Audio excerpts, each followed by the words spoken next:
समोसे वाली रमा। एक गांव में एक परिवार रहता था। परिवार का मुखिया रामलाल कोयले का व्यापारी था। रामलाल अपने बेटे मोहन और उसकी पत्नी रमा के साथ रहता था। मोहन और रामलाल दोनों अपना कारोबार संभालते और रमा घर संभालती थी। रमा बहुत अच्छा खाना बनाती थी। जो भी उसके हाथ का खाना खाता था बहुत तारीफ करता था। बेटी, तुम्हारे हाथ के खाने में तो जादू है। ये तो आपका आशीर्वाद है बाबूजी। एक बार बहुत ज्यादा बारिश होने के कारण उनका कोयले का व्यापार ठप हो गया। बेटा, हमारा सारा कोयला गीला हो गया है। अब कोयला कोई नहीं खरीदेगा। हमारा तो बहुत नुकसान हो गया। पिताजी, आप चिंता ना करें, मैं कुछ और करता हूँ। व्यापार में हुए घाटे की भरपाई करने के लिए रामलाल को अपना घर भी बेचना पड़ा। वो लोग पास के एक छोटे से घर में जाकर रहने लगे। मुझे माफ कर दो रमा बेटा, काश हम एक बड़ा सा गोदाम बना लेते जिसमें अपना कोयला रखते। बाहर पड़ा रहने के कारण सारा कोयला गीला हो गया और हमें नुकसान झेलना पड़ा। कोई बात नहीं पिताजी, सुख दुख तो कर्मों का खेल है। मोहन ने बहुत कोशिश की पर वह कोई काम नहीं कर पाया। एक दिन रमा बोली, पिताजी, आप आज्ञा दे तो मैं समोसे बेचने का व्यापार शुरू करूं। आपका आशीर्वाद बहुत जरूरी है। मुझे कोई ऐतराज नहीं है बेटा। रमा ने अपने घर के बाहर ही समोसे का व्यापार शुरू कर दिया। वो इतने स्वादिष्ट समोसे बनाती कि लोग समोसे की खुशबू से ही खींचे चले आते। वाह रमा दीदी, तुम्हारे हाथ में तो जादू है। मैं तो रोज ये समोसे खाता हूँ, फिर भी दूसरे दिन मन नहीं भरता, फिर यहाँ आ जाता हूँ। रमा का समोसों का व्यापार दिनों दिन बढ़ने लगा। अपनी मेहनत से रमा ने खूब पैसे कमाए और उन पैसों को जोड़ कर भी रखा। पिताजी, ये मेरे बचाए हुए कुछ पैसे हैं। इन पैसों से आप फिर से अपना कोयले का व्यापार शुरू कर लीजिए। वाह बेटा, तुमने तो कमाल कर दिया। आज तुमने अपनी मेहनत से हमारे घर को बर्बाद होने से बचा लिया। अब मैं खूब अच्छे से अपना काम करूंगा, पर पहले गोदाम बनाऊंगा। सीख, मेहनत और लगन से किया गया काम हमेशा प्रगति कराता है। एक गांव में बादल नाम का एक आदमी रहता था। वैसे तो वो पानी पूरी बेचता था, लेकिन वो दिल का बहुत ही नेक था। वो किसी को रोता बिलखता या भूखा नहीं देख सकता था। जितनी हो सके उनकी संभव सहायता करता था। वो रोज अपने घर से एक टोकरे में पानी पूरी लेकर चलता था और उसे गांव-गांव बेचा करता था। पानी पूरी ले लो, पानी पूरी, स्वादिष्ट पानी पूरी, हाजमे वाली पानी पूरी। उसकी पानी पूरी का पानी बहुत ही स्वादिष्ट और हाजमेदार होता था, क्योंकि वो उसमें हमेशा शुद्ध मसाले ही मिलाया करता था। इसीलिए उसकी पानी पूरी बहुत बिका करती थी। अरे पानी पूरी वाले भैया, जरा 2 प्लेट पानी पूरी तो खिला दो। जी बहन जी, अभी देता हूँ। भाई वाह, मजा आ गया आज तो पानी पूरी खाकर। बहुत बहुत शुक्रिया बहन जी। पानी पूरी ले लो, पानी पूरी। और इस तरह बादल रोज गांव-गांव और मोहल्लों घूमकर पानी पूरी खिलाया करता था। उसका काम सही चल रहा था, लेकिन अब वो जगह जगह घूम कर थक चुका था। वो सोचता था कि उसका भी गांव के बाजार में पानी पूरी का एक स्टॉल हो, लेकिन उसके पास दुकान खरीदने के पैसे नहीं थे।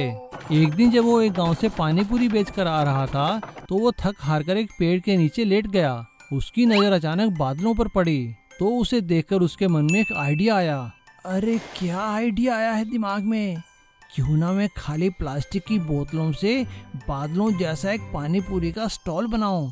उसने अपने दोस्त झंगू कबाड़ी के यहाँ से काफी सारी खाली प्लास्टिक की बोतलें ली और उनका बादलों जैसा एक पानी पूरी का स्टॉल बनाया। वो स्टॉल दिखने में बिल्कुल बादलों जैसा ही लगता था और उस पे उसने लिखा, बादल की बादलों वाली पानी पूरी। उसका काम फिर से सही चल निकला, लेकिन एक दिन अचानक गांव में काफी तेज बारिश हुई और गांव की नदी के तटबंध टूटने के कारण गांव में बाढ़ आ गई। सभी लोगों की स्टॉल और दुकानें पानी में डूब गईं, लेकिन बादल का स्टॉल क्योंकि प्लास्टिक की बोतलों का बना था, तो वो पानी में तैरने लगा। यूं लग रहा था कि जैसे मानो बादल तैर रहे हों।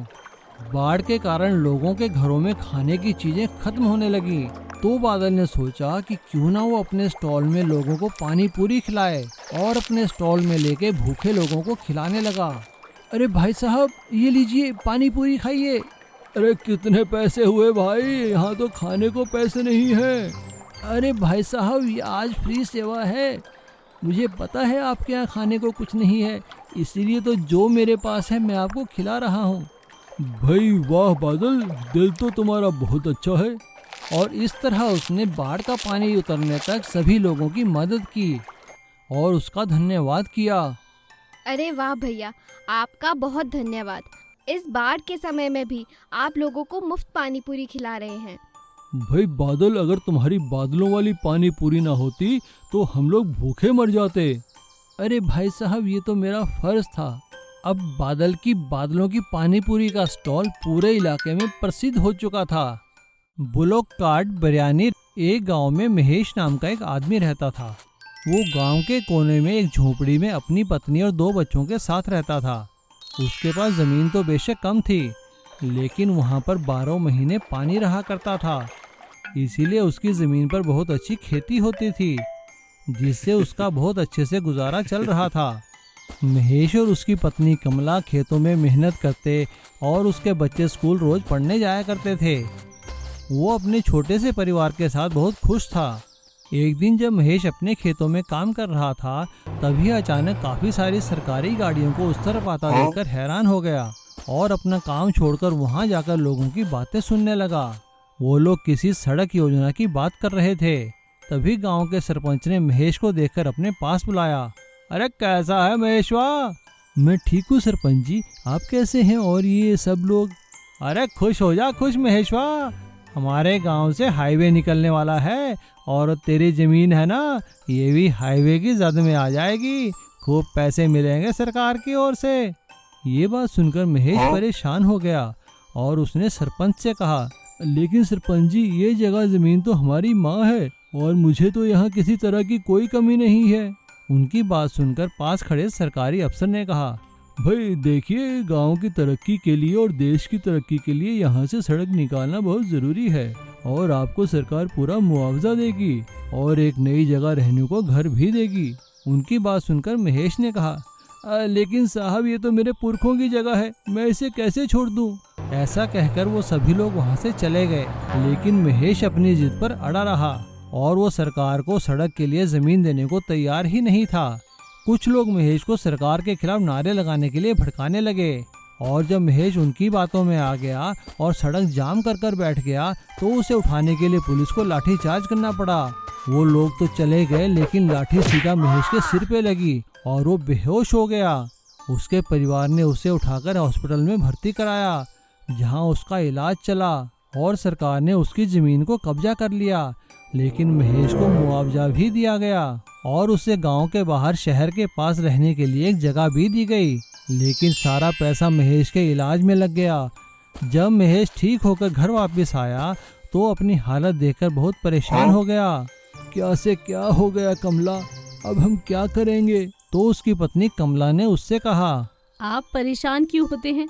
मैं कल ही ढेर सारी बिरयानी बना दूंगी।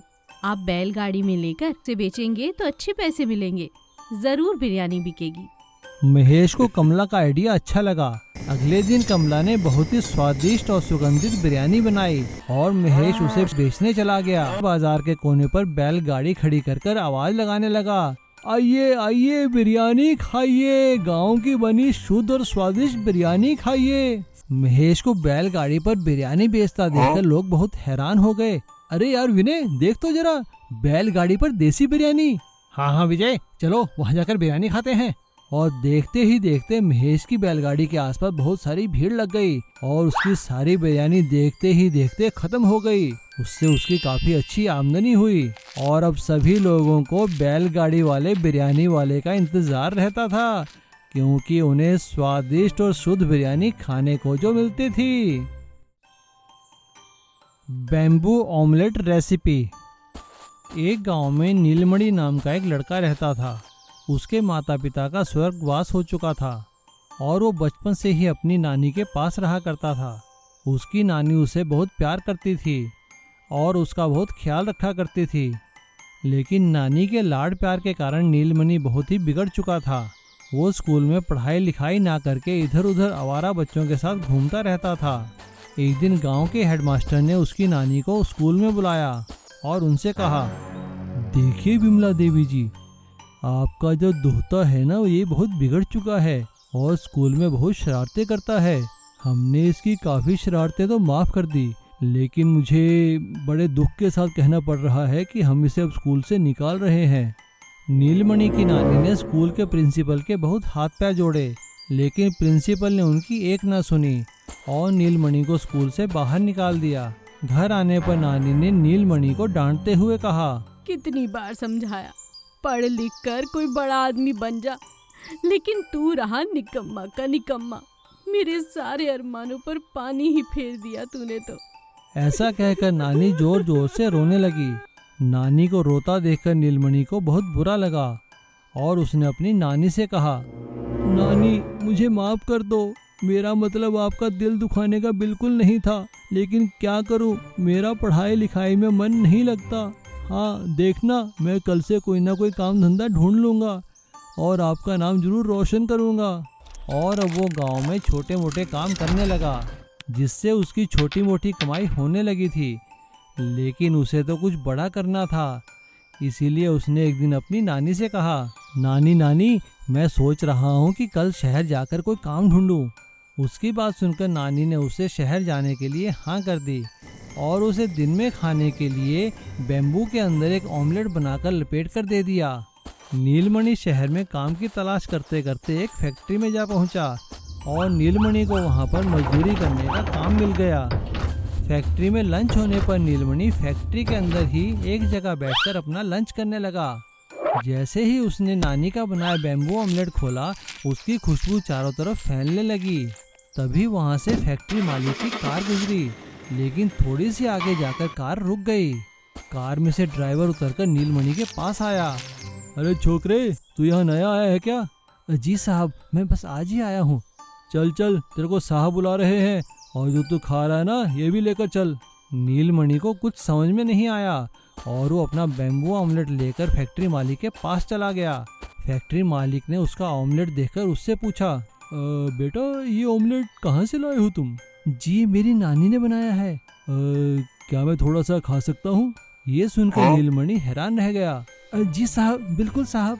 फैक्ट्री मालिक ने जैसे ही वो ऑमलेट खाया उसे बहुत स्वादिष्ट लगा और उसने नीलमणि से कहा, क्या तुम ये ऑमलेट बना सकते हो? हाँ जी साहब, मैं ज़रूर बना सकता हूँ। ये क्या, मेरे को तो और भी बेम्बू की रेसिपी आती है, मेरी नानी ने सिखाई है मुझे। तो ठीक है बेटा, कल से तुम यहाँ मजदूरी नहीं करोगे, तुम हमारा जो होटल है ना, तुम वहाँ काम करोगे। ये सुनकर नीलमणि बहुत ही खुश हो गया और उसने घर आकर नानी को सारी बात बताई और नानी ने उसे और भी अच्छी अच्छी चीजें बनाने की रेसिपी सिखाई। अब नीलमणि फैक्ट्री में मजदूरी नहीं करता था, बल्कि उस फैक्ट्री मालिक के बहुत बड़े होटल में रसोइया बन गया था और उसकी बेम्बू ऑमलेट की रेसिपी बहुत ही मशहूर हो चुकी थी और उसने मेहनत करके बहुत सारे पैसे कमाए, जिससे उसने शहर में एक बहुत बड़ा घर ले लिया और नानी के साथ खुशी खुशी रहने लगा।